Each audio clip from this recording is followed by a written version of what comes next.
Hello， 大家好，我係朱喺樓市通勝城。今日我睇過不一樣嘅佳景康城。其實佳景康城啊，佢係憑乜嘢賣咁貴？我哋就將呢一個問題展開嚟去講。嗱，我自己就作為佳景康城嘅業主咧，講講我自己嘅居住體驗感。佢憑乜嘢可以賣咁貴？而且佢貴之餘嘅話，仲可以賣得非常之好嘅話，坦真嘅樓盤嗱，如果有睇過都清楚㗎啦。從坦北嘅有國際花城啦、朗詩新城啦，呢啲足夠平嘅，6、7千蚊到1萬蚊，大把得揀，係咪啊？湖景啊、大盤啊，隨便。但係咧，佢嘅銷量唔夠佳景好，佢憑乜嘢咧？係咪啊？咁再到坦南呢邊，坦南嘅話亦都有各大樓盤，對面嘅話就已經係逸駿半島，佢喺度賣緊都係圍到11000幾蚊方，都唔夠我哋呢一度佳景康城賣得好。佢憑乜嘢？再到就係實用率超高嘅裕豐名門，達到100%、300%嘅實用率嘅啦。佢點解嘅口碑係暴跌，而且就係買非常之難？佢又為乜嘢呢？咁再到就係優康隔離都一樣嘅，佢點解賣到9000幾蚊一方，商業配套咁好啦，賣得唔好？點解呢？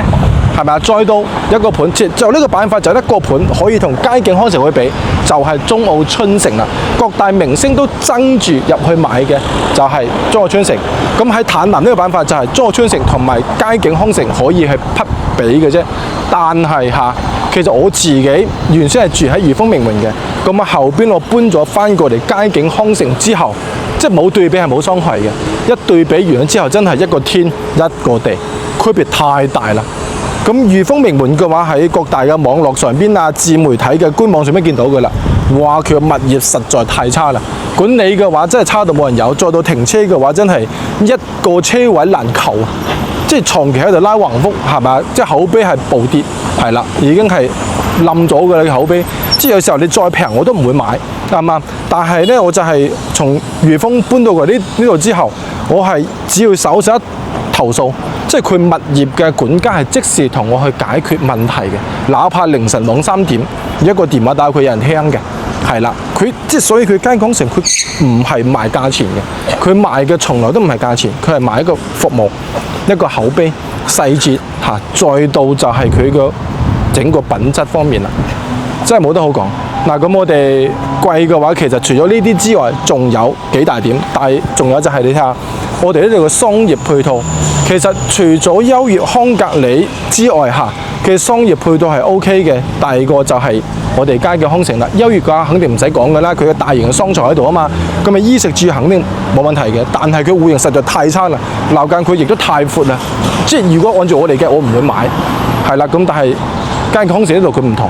佢嘅就係佢嘅物業服務啊、口碑啊、細節啊、地理位置全部過關嗱。商業配套方面嘅，我如果係要後生嘅飲咖啡嘅，係咪要食麥當勞嘅，呢度全部係有，回行咖啡又好啊，麥當勞呢啲全部係齊全嘅，根本就唔需要擔心。再到就係嗱，你睇下，如果係想食簡單啲、清淡啲嘅啲粵菜類嘅，我哋有正豐魚呢個位置，呢啲魚真係出咗名好食。我小朋友。即係我哋一家4口人，我小朋友，我哋點一條8斤重嘅魚，我小朋友可以將魚肉全部食晒。我同我老婆咧就係食個魚頭嘅啫，同埋魚骨嘅啫，真係非常之好食啊！呢個正豐魚，如果啲朋友過嚟睇樓嘅時候，順便可以食下呢度正豐魚嚇，呢個真係俾個讚佢。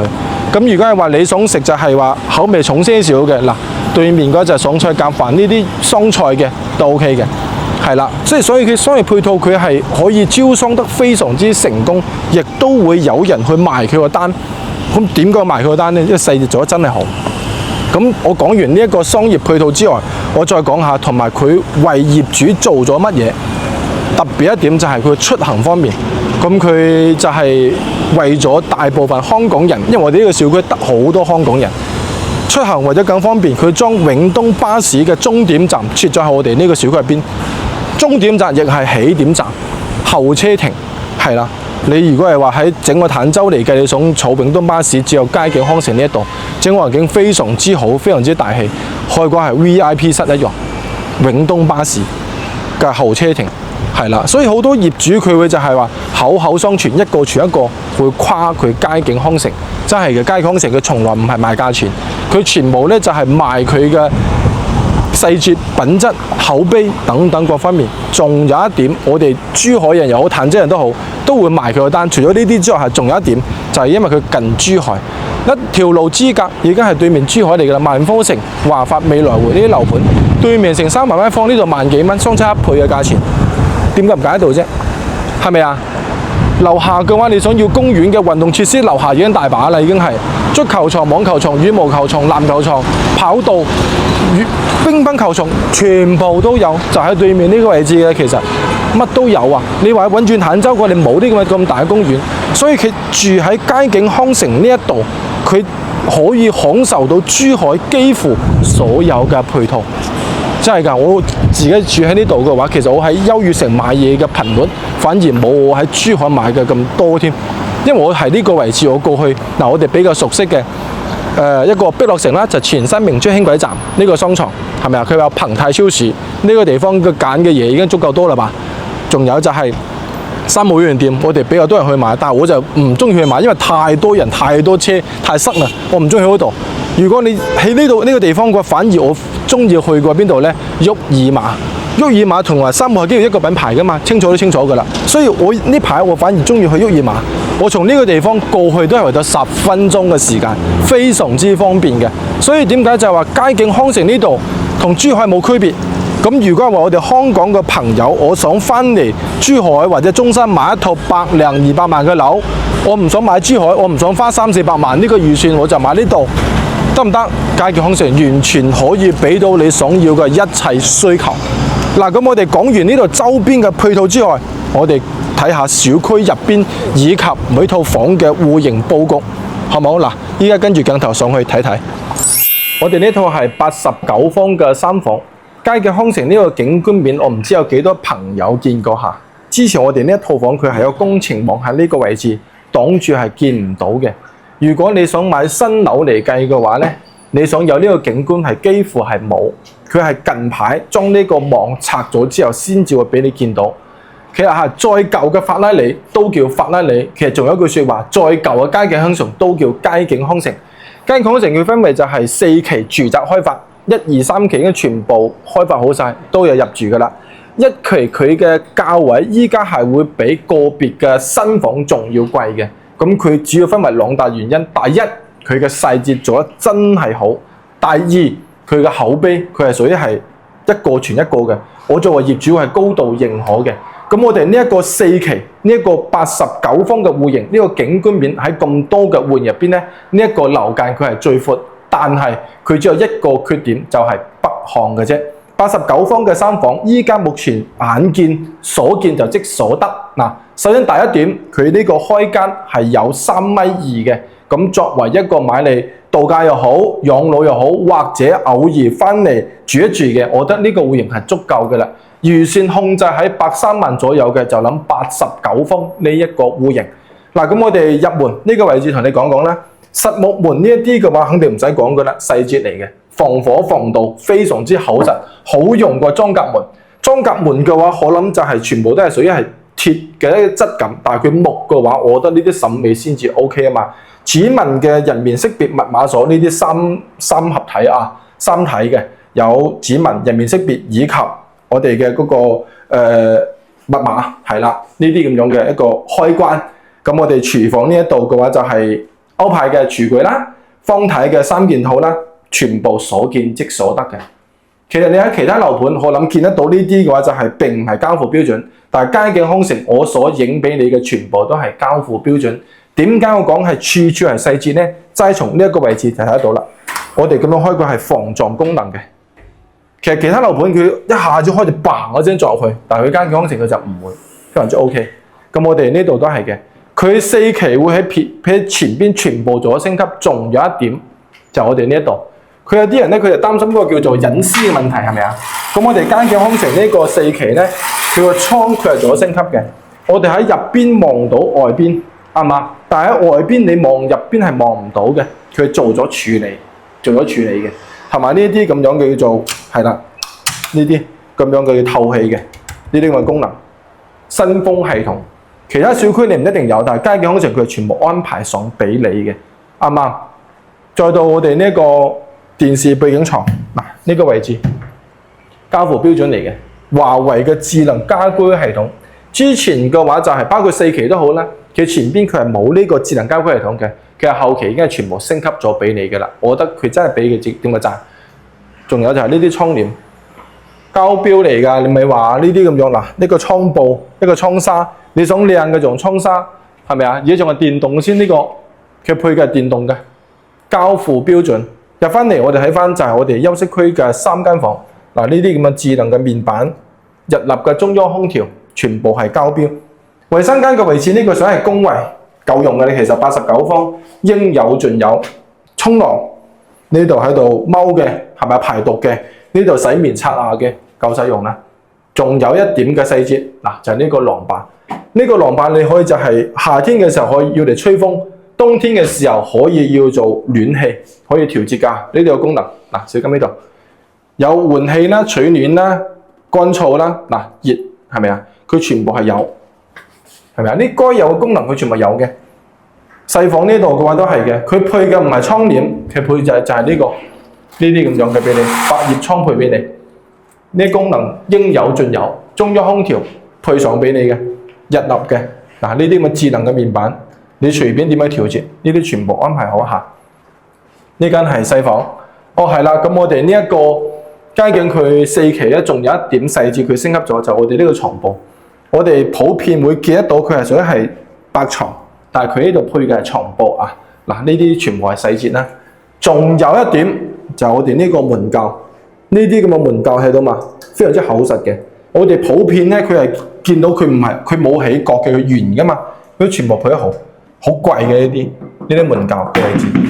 主人房呢個衞生間都差唔多，大同小異啊，大同小異。入翻嚟主人房。主人房咧，我諗喺3間房入邊呢間係比較大嘅，前邊2間就比較細啲。我哋呢一間房可以放到1.8米嘅3邊落床，1.8米嘅床可以做3邊落床啊。咁你就呢個位置做翻個衣櫃，咁就啱嘅啦。其他2間房就細咗些少。嗱，呢間89方嘅價位咧，就係130幾、140萬左右呢個區間嘅啫。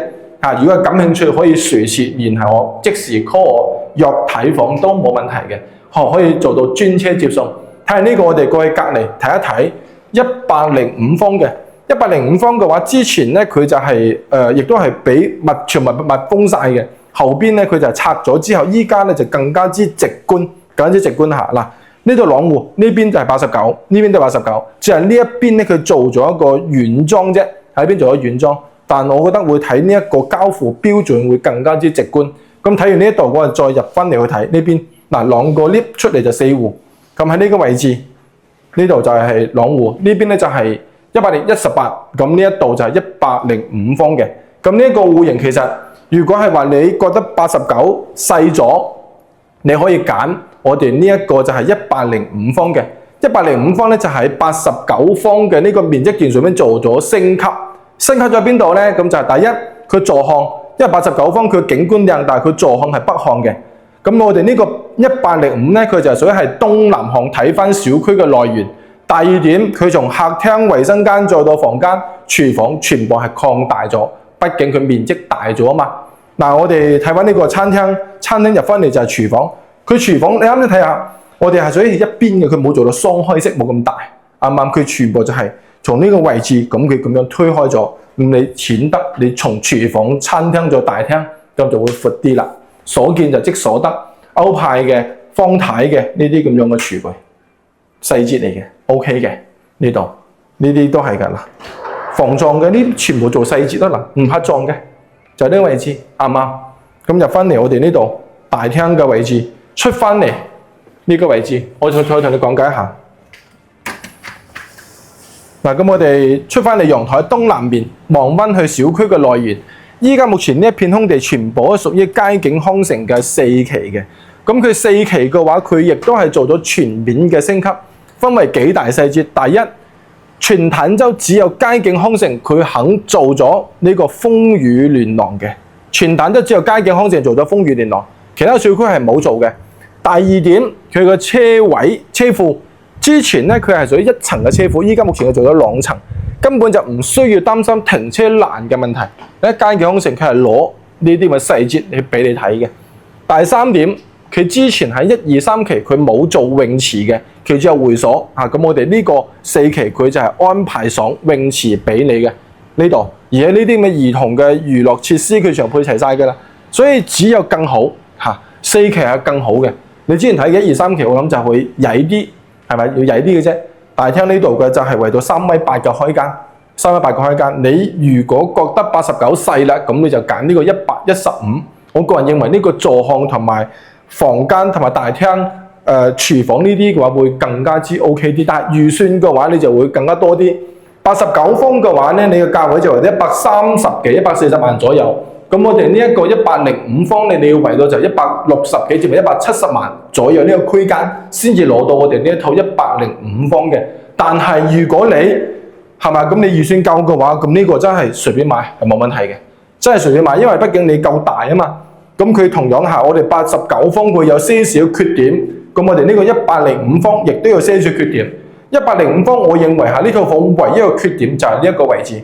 我哋呢一個房間佢嗰個就係對翻對面嘅，就係呢個位置望翻過去對面，可能呢一間房嘅私密性就冇咁好，就除咗呢間房，其他都唔係問題。咁如果係話你覺得3間房我有2間用嘅，有一間我要嚟做書房、雜物房或者客房嘅話，就用呢間房就得㗎啦。咁呢套房就冇問題，因為佳景康城佢賣嘅從來就唔係價錢，佢賣嘅係口碑。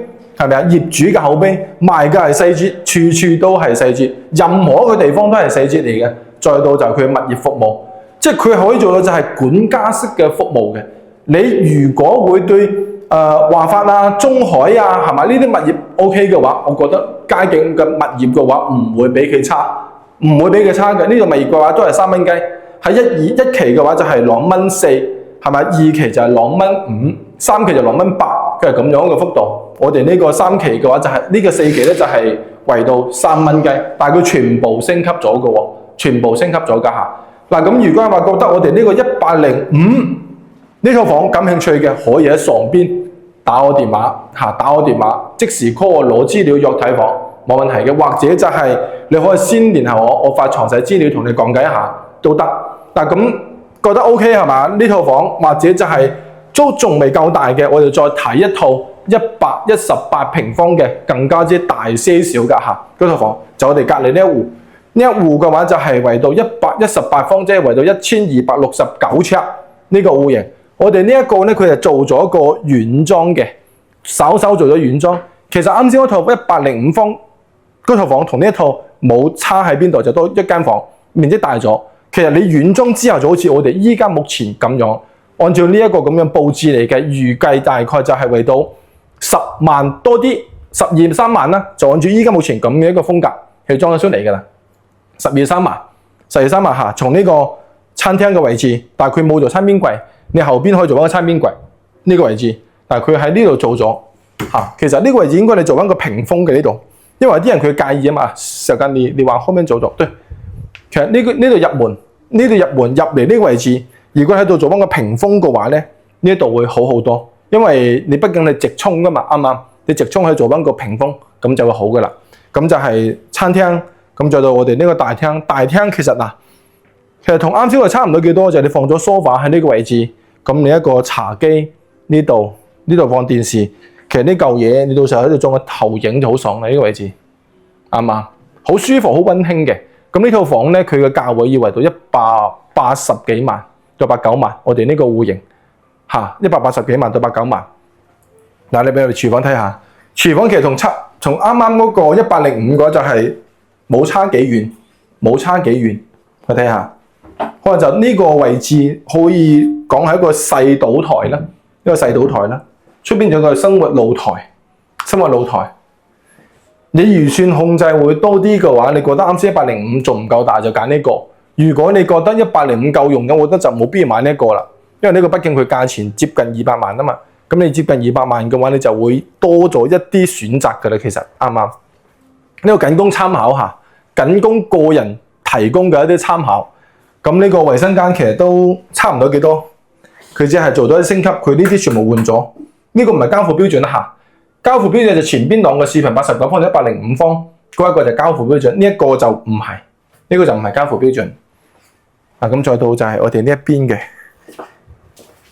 呢一間房咧，佢就係多咗一個空間出嚟俾你去用，佢就做咗一個衣帽間嘅位置，呢度一排嘅衣帽間，呢面一個衣帽間，對面一個衣帽間，呢度就衣櫃個位置，就係咁樣，都實用嘅呢個戶型，實用嘅，幾 OK。咁呢個就係1.6米嘅床啦，1.6米嘅床。如果你人多就揀呢個戶型下，人多揀呢個。咁再睇翻我哋呢間房，呢度咧就係3間房都比較大，3間房都比較大。呢間房就係細房。呢度望出去嘅話咧，就係會有些少影響採光呢間房。所以其實3間房好難會做到就係非常之即係咯，就係非常之滿意十全十美，唔一定做得到啊。但我哋主人房就做個衣帽間呢個位置，做咗衣帽間，呢度入門做衣帽間就喺度。如果需要做4間房咧，呢間你就唔要佢，你做翻1個房。如果你唔需要4間房，就做3間房。咁就係主人房。主人房呢度咧，佢呢個升級我係非常之中意。其實喺街景呢個4期嚟計，我就最中意就係呢個118喺邊度咧？就係呢個衛生間，佢比任何一個衛生間都要大，比任何一個衛生間都要大。其實可以裝到浴缸嘅呢個位置，可以裝到浴缸嘅，但係佢就冇去做啊。咁佢就係好大啦，你雙洗手盤，好 OK 噶呢個位。嗱，啱先講就係對面一個做櫃嘅，呢度仲有係兩面開嚇，幾好。跟住呢個主人房佢開望翻出去嘅話都 OK， 俾你睇下，就係咁樣個景觀，舒服。咁其實我哋3個戶型睇晒㗎啦，89方嘅價位就係圍到130幾到140，105方嘅總價就圍到160幾到170萬左右呢個區間。咁我哋呢一個118方咧，佢個價錢就圍到係180幾到89萬呢個區間左右。咁如果係話你對我哋呢3個戶型，睇下你覺得邊個 OK 嚇，你可以就係隨時喺上邊打我電話，或者係加我微信 WhatsApp 我都冇問題，我就將詳細資料發俾你。如果確定都 OK 啦，各方面都可以啦，咁我就安排車去接你過嚟去睇房。